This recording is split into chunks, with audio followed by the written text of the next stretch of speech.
পাক বলেন, ও বান্দা, জান্নাতে যখন তোমরা যাবে, সেই জান্নাতে তোমরা যা চাইবে তোমরা তাই পাবে, যা চাইবে তোমরা তাই পাবে। আর সেটাই হবে আল্লাহ পাক রব্বুল আলামিনের শ্রেষ্ঠ মেহমানদারি। সুবহানাল্লাহ।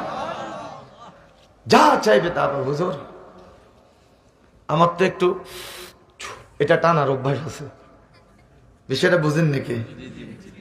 হুজুর, তাইলে সেখানে গেলে আল্লাহ তো বলছে যা চাইবে তা পাবে, তাহলে আমি কি বিড়ি টিড়ি পাবো নাকি? আকিস বিড়ি, মামুন বিড়ি, দিদার বিড়ি, বেনসন সিগারেট, হ্যাঁ, এগুলো কি পাবো?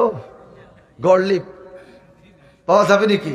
একটু সন্দেহের মধ্যে পড়ে গেছে। আল্লাহ তো বলছে যা চাইবে তা পাবে, তা আমি যদি সিগারেট টিগারেট তো একটু টানি, তো এটা যদি চাই তাহলে আল্লাহ কি এটা দিবে না? দিবে নাকি?